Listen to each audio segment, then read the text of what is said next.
Villain শেষ পর্ব। রোজি বলল, আয় নিলয়। নিলয়ের সকাল শুরু হলো রোজির এক ঝাড়ি খেয়ে। সদ্য জন্মানো তাদের টুইন বেবি দুটো কাঁদছে। রোজি বেচারি পারছে না একা সামলাতে। ওইদিকে নিলয় শুয়ে আছে সোফায়। তারা কাল ফিরেছে হসপিটাল থেকে। এদিকে রোজির এক ঝাড়িতে কাজ হয়নি দেখে রোজির দ্বিগুণ চটে গিয়ে দিল আরেক ঝাড়ি। আয় নিলয়ের বাচ্চা। নিলয় এমন ঝাড়ি শুনে ধরফড়িয়ে উঠল। উঠে তড়িঘড়ি করে রোজির কাছে গেল। গিয়ে মিনমিন করে জিজ্ঞাসা করল, কিছু হয়েছে জান? রোজি তেজি গলায় বলল, দেখতে পারছেন না ওরা কাঁদছে? নিলয় বলল, তো। রোজি চটে গিয়ে বলল, তাহলে একটাকে নিন, আমি দুটোকে নিতে পারছি না তো। নিলয় বলল, দাও। তারপর নিলয় তার মেয়েকে কুলে নিল। কিন্তু আশ্চর্যের বিষয়, নিলয়ের কোলে চড়তেই রোদসী কান্না থামিয়ে দিল। রোজি অবাক হয়ে দেখতে থাকলো। এদিকে রৌদ্র কেঁদেই চলেছে। তা দেখে রোজি তাড়াতাড়ি তাকে ফিট করাতে লাগলো। বাচ্চার মুখে চুচু শব্দ হচ্ছে। নিলয় এক পলক সেদিকে তাকিয়েই চোখ সরিয়ে নিল। কেননা তার যেই চোখ কি না কি করে ফেলে ভাবা যায়। দেখা যাবে পরে বাচ্চার খাবার সে খেয়ে ফেলেছে। নিলয় মেয়েকে নিয়ে হাঁটতে লাগলো। রোজি বলল, ওর খাওয়া শেষ, ওকে দিন। নিলয় আস্তে আস্তে এগিয়ে গিয়ে রোদসীকে এগিয়ে দিল আর রৌদ্রকে কুলে নিল। রোদসী মায়ের কোলে উঠেই কান্না শুরু। রোজি তাড়াতাড়ি রোদসীকে ফিট করাতে লাগলো। রোদসীর খাওয়া শেষ হতেই রোজি রোদসীকে ওর ছোট বিছানায় শুইয়ে দিল। সাথে নিলয়ের কাছ থেকে রৌদ্রকে নিয়ে রোদসীর পাশে শুইয়ে দিল। তারপর দুটো বাচ্চাকে চুমু দিল। এদিকে নিলয় আস্তে আস্তে রোজির কাছে যাচ্ছিল, কিন্তু যেতে আর পারল না। কোথা থেকে যেন শিউলি গুটি গুটি পায়ে রুমে প্রবেশ করলো। নিলয় তা দেখে সেখানেই শটান হয়ে দাঁড়ালো। রোজি শিউলিকে আসতে দেখে লাফিয়ে উঠল। এই 10 দিন সে এই মেয়ের দেখা পায়নি বললেই চলে। তাই তাড়াতাড়ি করে এগোতে নিলে সে টি টেবিলের সাথে বেঁধে পড়ে যেতে নেয়। সঙ্গে সঙ্গে নিলয় রোজিকে ধরে ফেলে। শিউলি নিজেও ভয় পেয়ে গেছে, এখনই কিছু একটা হয়ে যেত।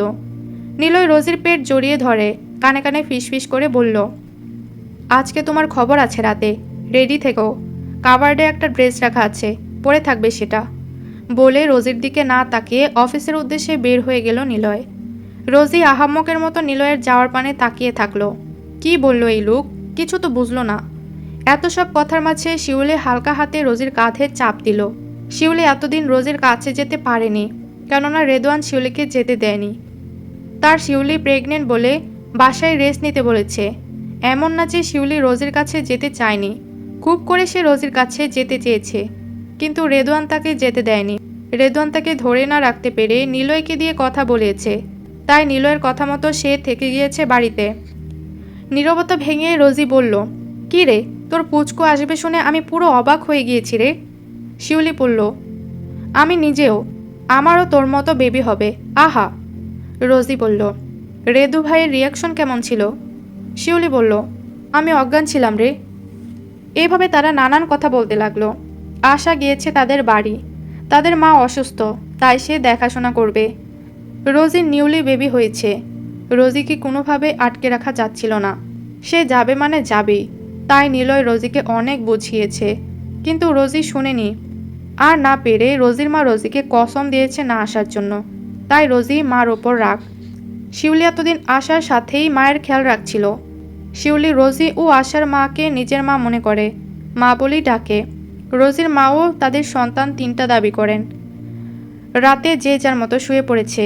নিচে হালকা আলো, কিছু মেয়েরা আশেপাশে বসে আছে। শিউলি তাড়াতাড়ি শুয়ে পড়েছে। নিজের হেলথের উপর খেয়াল রাখে সে অনেকটাই এখন। রাত তখন 2টা। রোজি নিলয়ের দেওয়া ড্রেস বের করতে চলে গেছে।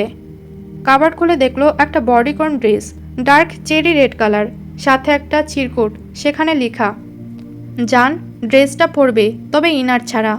বাবুদের জন্য তুমি এখন ইনার পরো না, তোমাকে দেখলে আমার মাথা নষ্ট হয়ে যায়। একদম ইনার পরবি না বউজান, প্লিজ। আজকে আমি যা বলবো তোকে তাই করতে হবে। এটা দেখে রোজি হকচকিয়ে গেল, তবে সাথে কোনো জুয়েলারি নেই। রোজি কিছুটা অবাক হলো। কেন নিলয় কিছু দিলে রোজিকে সেখানে 5টা ড্রেস দিলে 5টার সাথে ম্যাচিং জুয়েলারি থাকে। তবে আজ না দেওয়ায় মাথা ঘামালো না রোজি। নিজের মতো ফ্রেশ হয়ে ড্রেসটা পরে নিল। তবে আজ নিলয়ের আসার নাম নেই। সকালে ঘুম, কিছু মেড আর গার্ডরা জেগে আছে। রোজি অপেক্ষা করতে করতে বিছানায় আছোয়া হয়ে রইল। কখন যে চোখ লেগে গেছে বলতে পারবে না সে। তবে হঠাৎ পাশে রেদুসির ক্ষুধা লাগায় সে মায়ের বক্ষস্থল থেকে নিজেই নিজের খাবার খুঁজে খেতে লাগলো। খেতে খেতেই দুটোই ঘুমে তলেই গেল। রাত তখন 2টা 30। নিলয়, রোহিত, রেদওয়ান বাড়ি ফিরল। যে যার মতো উপরে চলে গেল। নিলয় নিজের ঘরে গিয়ে দেখল বাচ্চারা মায়ের দুগ্ধ পান করতে করতে ঘুমিয়ে পড়েছে। নিলয় মুচকি হেসে ফ্রেশ হতে চলে গেল। ফ্রেশ হয়ে বের হয়ে রোজির উপর থেকে পাতলা সাদা কমফোর্টারটা সরাতেই গলা শুকিয়ে এলো নিলয়ের। তার দেওয়া ড্রেসটায় রোজিকে আবেদনময় লাগছে। নিজেকে কন্ট্রোল করা দায় হয়ে পড়েছে নিলয়ের পক্ষে। নিলয় বাচ্চাদের নিয়ে তাদের দোলনায় শুইয়ে দিল। তারপর তাদের আদর দিল। বাচ্চাদের সরাতেই রোজির ঘুম আলগা হয়ে গেল। এদিকে রোজিকে কেউ একজন গভীর নজরে দেখছে তা সে জানে না। বাচ্চাদের খাওয়ানোর পর ড্রেস আর ঠিক করা হয়নি। রোজির বুক পুরো উন্মুক্ত। কারো ঠান্ডা হাতের স্পর্শ রোজির বুকে পড়তেই রোজি কিছুটা কেঁপে ওঠে। তড়িঘড়ি করে চোখ খুলতেই দেখে নিলয়। নিলয়কে দেখে স্বস্তির নিঃশ্বাস নিল রোজি। তবে কিছুটা অবাক হলো, কেননা আজ তাদের বেবি হয়েছে প্রায় 10 দিনের বেশি।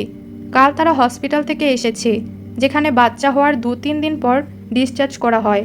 সেখানে নিলয় ডক্টরকে বলে 10টা দিন রেখেছে, যেন রোজি পুরো সুস্থ হয়ে বাড়ি ফিরে।